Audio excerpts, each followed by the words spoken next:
Hello everyone, welcome to হেনামনির রান্নাঘর। গরমের সময় বিশেষ করে রোজার মাসে একটা জনপ্রিয় ড্রিঙ্ক হচ্ছে রুয়াবজা বা রুয়াবজা দিয়ে বানানো শরবত। আর আজকের ভিডিওতে রুয়াবজা বা রোজ সিরাপ কম খরচে কম উপকরণে ঘরেই কি করে তৈরি করে নেওয়া যায় সেটাই আপনাদের সঙ্গে শেয়ার করব। আশা করছি আমার এই ভিডিও আপনাদের ভালো লাগবে। ভালো লাগলে লাইক কমেন্ট শেয়ার করতে ভুলবেন না। আর আমার চ্যানেল নতুন কোনো বন্ধু হয়ে থাকলে প্লিজ আমার চ্যানেলটিকে সাবস্ক্রাইব করে দেবেন। আসুন তাহলে দেখে নিই আমি কিভাবে এই রোজ সিরাপটা তৈরি করছি। একদম হেলদি ভাবে আমি এই রোজ সিরাপটা তৈরি করব। সবার প্রথমে আমি এখানে একটি কড়াই নিয়েছি আর নিয়ে নিচ্ছি 2.5 কাপ জল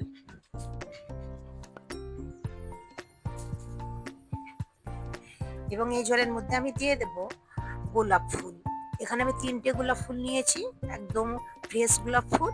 তার পাপড়িটাকে ধুয়ে পরিষ্কার করে নিয়েছি এবং এর মধ্যে দিয়ে দিলাম। আর এখানে দিয়ে দিচ্ছি একটি বিটরুট। আপনারা চাইলে 2টো বিটরুট দিতে পারেন যদি কালারটা একটু আরো ডার্ক করতে চান। এখন আমি একটি গ্রেটারের সাহায্যে গ্রেট করে নিচ্ছি। আপনারা চাইলে টুকরো টুকরোও করে নিতে পারেন। গ্রেট করে নিলে কি হয়, জলের মধ্যে বিটরুটের কালারটা সুন্দরভাবে চলে আসে। এখন আমি বিটরুটটাকে এই জলের মধ্যেই দিয়ে দিচ্ছি। গ্যাসের ফ্লেম এখন আমি অন করে নিয়েছি। এখন এই গোলাপ জলটা আমি খুব ভালো করে আমি এখন ফুটিয়ে নেব।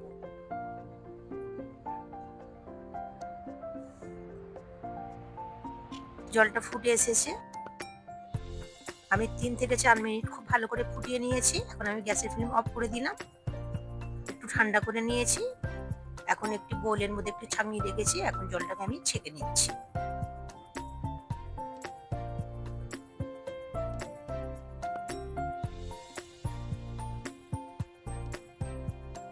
সুন্দরভাবে ছেঁকে নিয়েছি। জলের কালারটা একদম সুন্দর এসেছে, দেখে আপনারা বুঝতে পারছেন। আবার ওই কড়াইটা আমি নিয়ে নিলাম। কড়াইয়ের মধ্যে আমি এই জলটা ঢেলে নিচ্ছি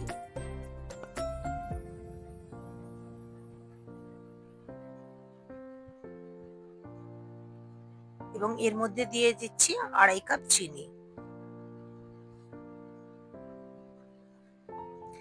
যতটা আমি জল নিয়েছিলাম ঠিক ততটাই আমি চিনি দিয়ে দিচ্ছি। চিনিটা নেড়ে চেড়ে খুব ভালো করে আমি মিশিয়ে নিচ্ছি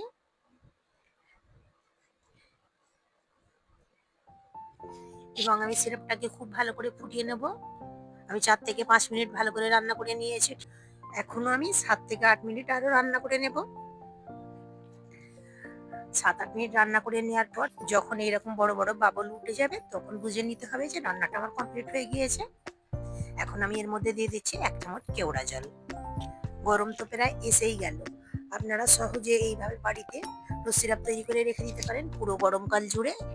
গরমেতে ঠান্ডা ঠান্ডা যখনই শরবত খেতে ইচ্ছে করবে তখন এইরকম দারুণ স্বাদের একটি শরবত তৈরি করে খেয়ে নিতে পারবেন।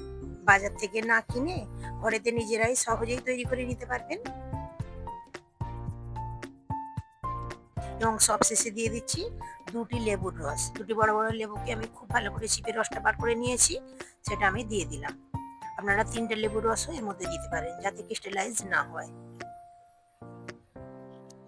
গ্যাসের ফ্লেম অফ করে দিয়ে আমি কিছুক্ষণ ঠান্ডা করে নিয়েছি। ঠান্ডা করে নেওয়ার পর ফাইনাল লুকটা আপনাদের দেখাচ্ছি। আপনারা চাইলে কিছুক্ষণ ফ্রিজে রেখে দিতে পারেন, আরও একটু গাঢ় হয়ে যাবে ফ্রিজে রাখার পর। এখন একটি বাটির মধ্যে ঢেলে আপনাদের পরিবেশ করে দেখাচ্ছি।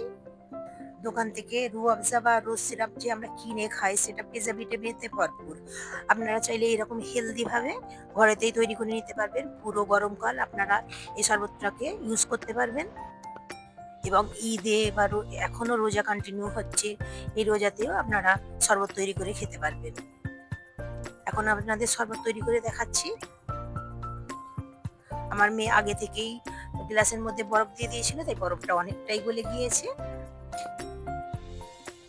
এখন এর মধ্যে ঠান্ডা জল দিয়ে দিচ্ছি রোজ সিরাপ দেওয়ার পর। খুবই দারুণ খেতে লাগে। ঘরের তৈরি একদম হাইজেনিক এবং হেলদি ভাবে তৈরি করেছি। আশা করছি আমার এই ভিডিওটি আপনাদের ভালো লেগেছে।